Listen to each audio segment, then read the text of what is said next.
Welcome back, everyone. My name is Gina Watts, and co-hosting with me is Andrew McPeak. We are like two caped crusaders of the podcast world. I was wondering if one of us was going to call out the fact that we're both wearing capes right now. Yeah. Yeah. And we just wanted everybody to know that. Yeah. It's good to be with you, Gina. It's good. Always. It's good to be with you, too.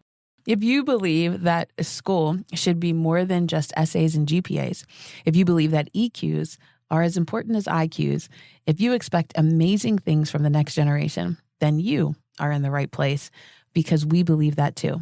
Gina, I know we wrote that, but it never gets old to me. I love it. It doesn't. We had a good day. We did. That day of writing it. That was a good day. I like to have one a year. Just one. Mm-hmm. I do genuinely love it, though, almost as much as I love the conversation we get to have today about the wonderful world of data. Good transition. But before we jump into that, we have our question of the week. Let's go. I'm ready to go. Okay. So if you could only use one method to learn something new for the rest of your life, what would it be? Books, videos, or hands-on experience? So this is a multiple choice question. It is multiple choice. I feel like you do have to pick one. Books, videos, or hands-on experience. If this was open-ended, I would have chosen TED Talks. Yeah. That would have been fun. But I guess that is kind of videos. But that's not what I'm picking. I would like to pick... All the processing. I love it. I would like to pick hands-on experience, I think. Yeah. I really thought about books, but... I'm surprised right now. My... there is something joyful to me about getting to actually try it out. Yeah. Which is awesome. I, too, am a tactile learner. So I value hands-on experience. But I think when I was thinking about answering this question, I don't know if any of you have watched the movie, The Book of Eli. Mm-hmm. And there was only one Bible left, on the planet. Yeah. I just feel like there's something about the written word that we're starting to lose value in. And there's just a part of me that kind of resonated with me. Yeah. That books are just awesome. And that's coming from somebody who has mild dyslexia and had had to use a lot of mnemonic devices to survive school. And that was a very deep answer, too. It was. You thought a lot about that. I did. I did. Sometimes I surprise y'all. Surprise, surprise. Lots and lots of thoughts. Well, that was fun, but let's get on to our topic. It's a good one today. One of the key methods for educators to learn something new is through data. Absolutely, Gina. So there's probably some data nerds out there. There are also some people who are not data enthusiasts out there as Andrew's well. a data nerd. I might be in one of those categories. I won't say which. Okay. Data can provide, though, incredible insights into how students are learning and thriving, or in ways in which they're struggling, especially inside of schools today. So this season, we're talking about technology, and we just felt like technology and data, while not the same, do go hand in hand. And so we were lucky enough to get to sit down with Dr. Denise Pope, who has spent years helping schools use data to improve student well-being and engagement. She is brilliant at helping turn numbers into insights. So it was a delight to sit down with her this week and hear valuable insights. So without further ado, let me allow Dr. Denise Pope to introduce herself. I started out my career as a high school English teacher and taught English at the high school level. Then I moved over to the college level and taught English. And when it came time to get a PhD, I realized that English was not my burning passion that I wanted to get a PhD in. And instead, I decided to get a PhD in education. So I've been at Stanford teaching as a senior lecturer, and in the process of teaching as a senior lecturer at Stanford Graduate School of Education, I formed a nonprofit that is also still associated with the School of Education, and that's called Challenge Success. And at Challenge Success, we partner with schools and communities and parents and students to increase well-being and engagement with learning and belonging, basically to help kids thrive in school. And we've been doing that for over 20 years now. So it actually relates to the topic of today's show. So one of the main things we do with schools is we work with them to implement research-based strategies to improve their practices and their policies. And that is both looking at the research out in the field on what are best practices in terms of the schedule or homework policies or how you get kids to be engaged in your classroom. But we also have created our own surveys. So we survey students, we survey faculty and staff, and we survey parents all on those same topics. And what's really cool about that is when you survey all those different community members and you triangulate that data, you get a really good picture of what's going on in school for kids. Man, it's so awesome. I've heard of this idea in the business world. It's like a 360-degree view, right? Where you can try to understand an issue from every angle by involving all the key players. And it sounds like she's doing something similar with schools, right? Trying to get input from students, teachers, and parents to sort of triangulate the truth. How about that? I just came up with that. TT. Triangulate the truth. Well, and what I love about that approach, Dr. Denise shared, is that it really shows how important it is to consider everyone's perspective. Yeah. Students might experience school one way, but teachers and parents could be seeing it entirely different things. By combining all the data, you really are getting to the heart of the issue. Yeah, it's like you're solving this multi-step equation, right? In order to get to a solution that makes sense and that uncovers the real insights that you're going for. I knew as a teacher, I only knew one side of the equation. And one way that we actually ask people to collect data has nothing to do with technology at all, which is literally you get your school district to hire a sub and you have a group of teachers shadow students from the bus stop all the way back to the bus stop. So they go through the whole day. They're shadowing one student. They have a backpack maybe. They're going back to a locker and, running around from class to class.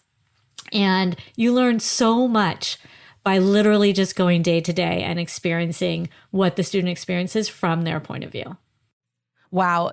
Shadowing a student all day like that really gives you a whole new perspective, doesn't it? I can only imagine what teachers learn when they step into the students' shoes. Like literally. It's such a simple but powerful way to collect data without relying on technology. Absolutely. I mean, nothing compares to firsthand experience. Seeing a student's day through their eyes, right? It can give such rich insights into what they're going through, both inside and outside of the classroom. In fact, it's a really simple way for schools who don't have another way to collect data to be able to do that. So that's why I love that idea so much. But of course, speaking of data, Dr. Denise touched on something really important. Collecting data is just the first step, right? It's not just about can we collect data, it's also about how schools use that data to make meaningful changes that are going to matter the most. Right. You can have all the data in the world, Andrew, but if it's not being applied in the right way, what's the point? Yeah. Thankfully, Dr. Denise has some great strategies for making sure schools actually use the data that they collect. So data is only useful if it is used, right? So we want it to be accurate. And that's a whole other thing that we could talk about in a second, but we want it to be used. And so the way that we at Challenge Success get schools to think about and use data is what are the questions that you're really trying to answer that you need to know some information about? What are the things you hear? What are the pain points that you're hearing? What are the students saying? What are the parents saying? What are your faculty and staff saying? What are your other administrators saying about what's working well and what maybe needs to be improved? And it's much easier to use someone else's survey than to create your own. One, we're sort of trained in this. We spend years getting our PhDs to do this. So just sort of making up your own questions can have some use, but it's much better if you have validated and reliable questions. And we also have the ability then to compare what your students say to other peer schools or districts. So that's another benefit of using a survey provider. It doesn't have to be Challenge Success. And so what we will do is we will actually have students take the survey in school, usually on an iPad or a computer, sometimes their phone. And it takes about 45 minutes. Ours takes about 45 minutes for the students. The faculty and staff can do it on their own time. The parents can do theirs on their own time. And what we say is if you're going to take the time to ask someone their opinion, you absolutely want to share that data back with them. In fact, one of the things we see our surveys as is the survey in and of itself is a type of intervention. So if you ask students, for instance, where they keep their cell phone or their technology at night, it turns out that asking that question is actually putting a little thing in the back of their head saying, oh, I didn't even know that that was a thing, right? If you ask parents, do you have rules around technology in your household? And we list some of these rules and we say, check all that apply. You're actually telling them, maybe I should have some rules about cell phone use. So we see, same with faculty and staff, right? If you're asking about student grading policies or engagement policies, we're planting information at the same time that we're collecting information. I love every layer that Dr. Denise just unpacked for us, especially how she emphasized that data is only useful if it's actually applied, and she gave us some ideas for that application. Collecting data is one thing, but getting schools to truly use it, well, that's the real challenge. It's easy for data to sit untouched. So how do we make sure it's being used effectively? So a lot of survey places will just kind of give you back the survey data. And what we were hearing from a lot of faculty and staff is like, it's just a bunch of mumbo jumbo numbers. And we don't really know how to read that. We don't know what to do with that. So one of the things we offer is an hour-long phone conversation where we walk you through the data that we've collected, but we also give you back your very own dashboard that you can slice and dice the data in ways that make sense for you. That's such a valuable point. It's easy to get overwhelmed by numbers and statistics, especially when it feels like a pile of mumbo jumbo, as you said. The idea of giving schools a dashboard to really break down the data and look at specific groups, that's incredibly helpful. Dr. Denise just is amazing. Yes, absolutely. It's not really just about handing schools data, but actually empowering them to use it in a way that makes sense and that leads to action that's going to help the school. And speaking of action, another area where we often hear student or schools struggling is with student engagement and well-being, and especially mental health, right? So Dr. Pope has some great ideas on how to use data to address these important issues as well. So if you think about, there's this little trifecta of engagement and well-being and belonging, and they all correlate.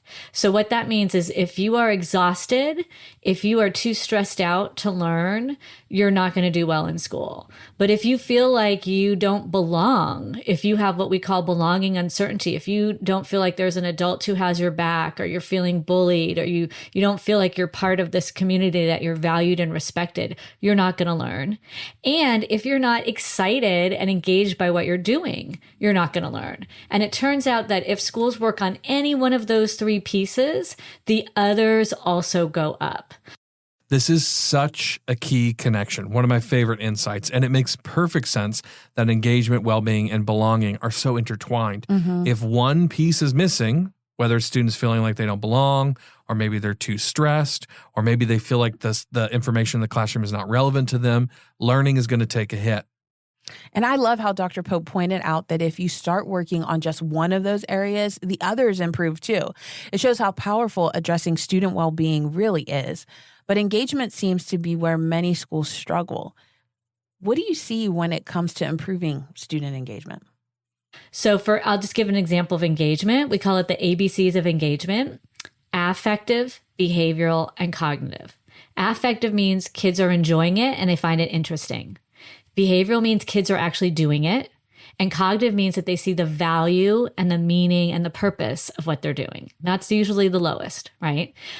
So we collect that information. We collect in our survey data, are they enjoying it? Are they interested? How often are they doing it? How hard are they working, right? And do they find it meaningful and valuable?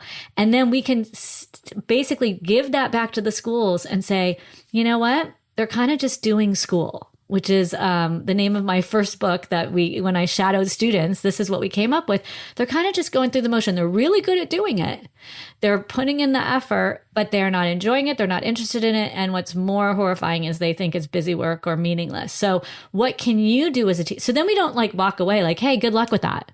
No, now we're going to offer some solutions. Like, what can we do at your school that makes sense? First, we ask them, what are already some things that you are already doing that seems to be engaging kids, right? And then we give them all sorts of ideas based on the research, based on our work with, hundreds of schools over the past 20 years on how to improve interest and joy, or how to improve so that kids don't think it's just busy work.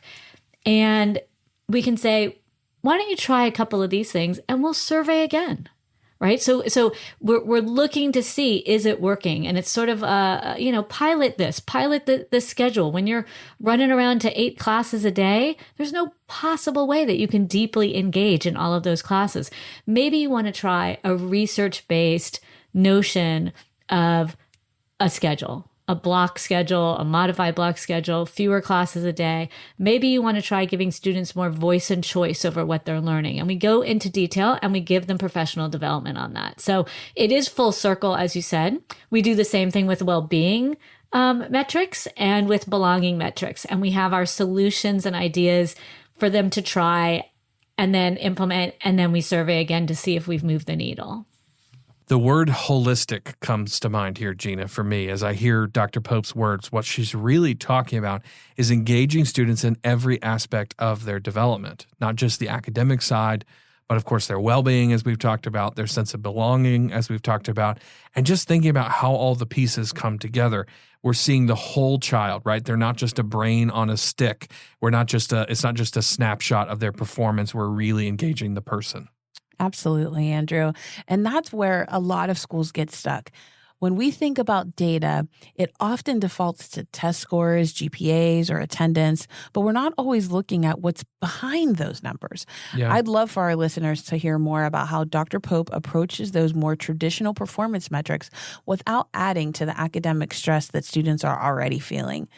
Really, I think we're probably wondering, how can schools balance that focus on grades and the well-being of the student?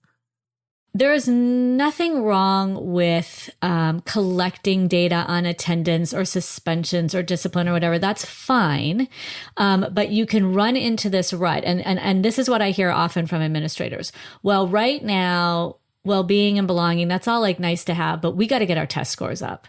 We're in the 1%. In terms of reading ability. So that's all we can focus on.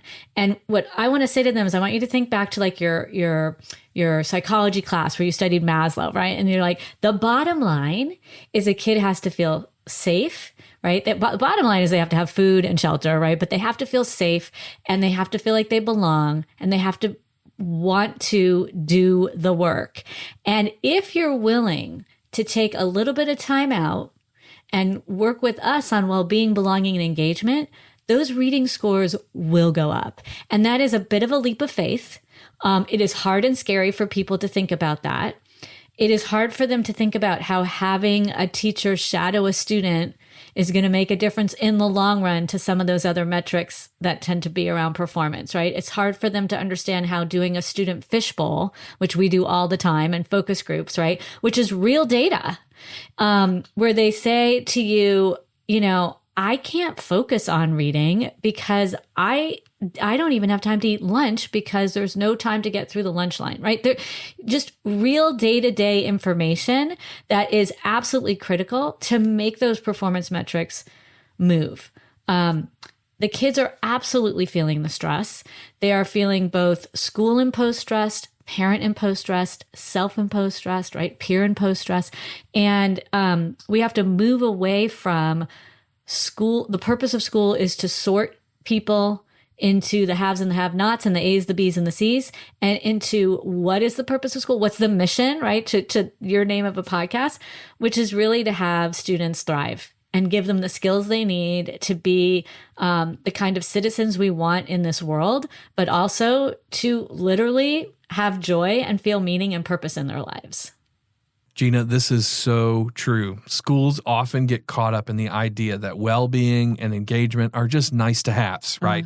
But ultimately that they're secondary to test scores and other performance metrics.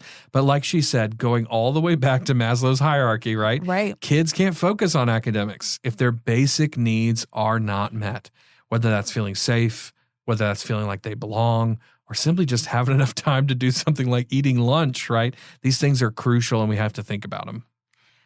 It's really thinking about the pace of life, like in the building and outside the building, and all the factors that each student is experiencing. It's easy to overlook those small day-to-day stressors, but they do add up for students.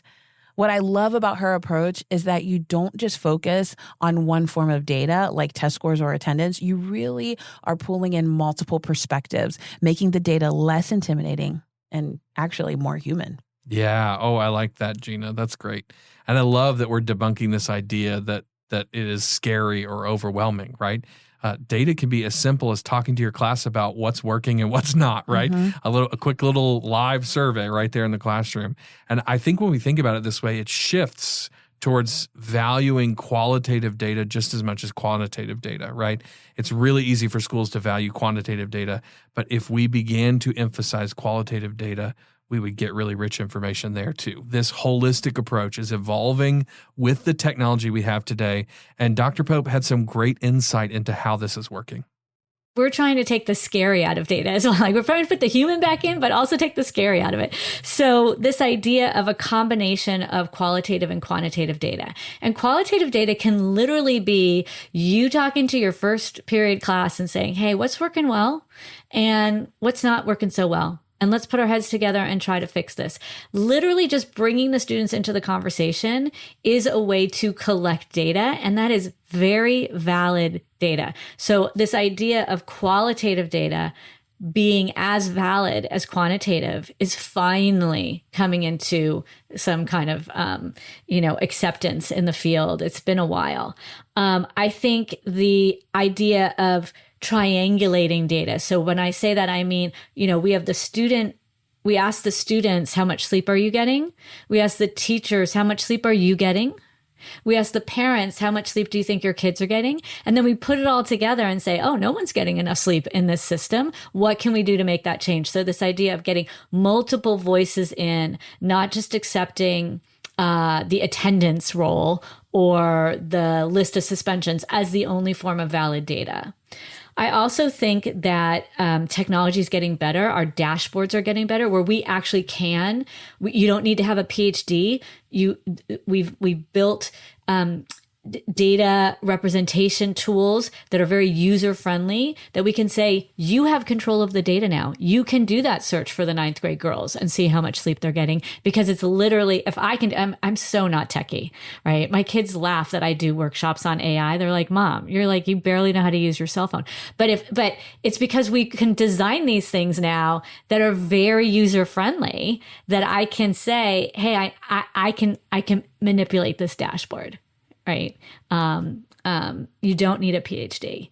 You don't need to pay a ton of money. You don't need some fancy schmancy degree, right? Collecting data is as simple as asking questions and systematically looking at what the people are saying and working together and saying it back to them. Am I getting this right? Does this seem valid to you? We want you to report that data back and get the take on it. Here's another really simple one, Andrew, that we do all the time. It's called the I wish. We didn't develop it. Kyle Schwartz developed it, but we use it all the time. You literally ask kids to fill in this blank. I wish my teachers knew. Fill in the blank. I wish my parents knew. I wish my peers knew. You could do it with faculty and staff. I wish my colleagues knew. And then it's amazing what you get. I wish my teachers knew how hard I was working, even though my grades don't show it. Oh my gosh, right? Like heart. Right? I wish my teachers knew how much I'm afraid of getting a bad grade. I wish my teachers knew I check my grade every day, my whatever learning management system every day, multiple times a day, because grades define my life, right? Just hearing it in the student's voice, knowing what's top of mind to them is really key. And then we use that at parent education events. We read back those things. You don't know that it's not your kid, who said, I wish my parents knew how much I love them and appreciate their support. Or when I say I'm trying my best, I really am. Or how exhausted I am after I come home from school and work that I can't just start my homework immediately, that I need some downtime. I mean, you just get so much information that you're not going to get just from your typical metrics at schools. Brilliant. I mean, she is so brilliant. I love both of those examples. And that was a great setup for our final question. Somehow we find ourselves at this last one. But I'm imagining right now a principal, school leader, even district or superintendent, for them, this area is newer, right? And they want to get into it. What practical steps might they take? Dr. Pope mentioned shadowing, and this is an I wish idea, right? Like something that's kind of maybe pie in the sky for some of us. But what are some ways that people could get started? And where does Dr. Pope recommend that people start in terms of initial step or a practical step that they can take? Well, one easy thing is we have a lot of free resources just on our website. So challengesuccess.org. If you go to the resources page, it's by topic. We have a shadow day protocol. We have an I wish protocol. We have a dialogue night protocol, which is another way to collect data. So one is, go find free resources and utilize them. But I would also say start small and start with centering students' voices, because often students will say, no one ever asked us, right? Here's this new policy, and they think, nobody ever asked us. It's not going to work, and we'll tell you why. And they know why. They're living it every day, right? And I mean, students, even young students, can tell you all the way up through high school and college. So start small, start with some free resources if you want. Start with the students at the center. Don't be afraid to do little experiments. Right? There's a fancy word for it called the continuous improvement process. But what it basically means is, all right, this isn't working out at lunch. Let's try this. Let's take 10 minutes here, 10 minutes here. We'll put that into lunch, see if that works. Or even at the classroom level. Homework seems to be like there's too much homework going on. We have what's called a homework audit guide. Take 10 minutes at the end of class for a week and watch kids get started on homework in your class. I can't even tell you how much you're going to learn, Andrew. That is such a great data collection method. You're going to see the kids who do the whole homework in 5 minutes. You're going to see kids who can't even do the first problem in the 10 to 15 minutes that you've allotted. You're going to hear the kind of questions kids ask. You're going to see kids go, wow, I'm a lot more efficient with my homework when I don't have 30 different devices, or I don't start it at 10 o'clock at night after working at the gas station for hours or whatever. So I'm just saying, like tiny little things like that are so easy to do are going to get you a lot of data. So I'd say don't be afraid to just start, use some of our easy resources, and start getting that information to really improve both the student experience at school, but also the adult experience as well. Brilliant. Well, these are all great examples. Gina, I think she knocked it out of the park. She really did. Dr. Pope has been so helpful to us, not only helping us think differently about things, but also giving us really practical ways to get started. Yes. Massive thank you to Dr. Denise Pope. Yes. She did a really good job of taking a complicated, overwhelming subject for many of us and making it really simple. So super, super thankful for her. In fact, she really gave me a lot to think about. You too? Too much. Is your brain overloaded with too much information? Completely overloaded. We got TMI. I think it must be time for DMI. Yeah.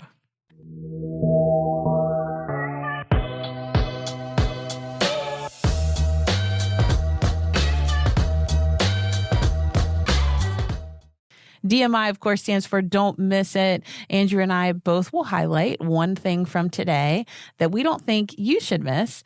So, Andrew, do you mind kicking us off and telling us what it is that stood out for you?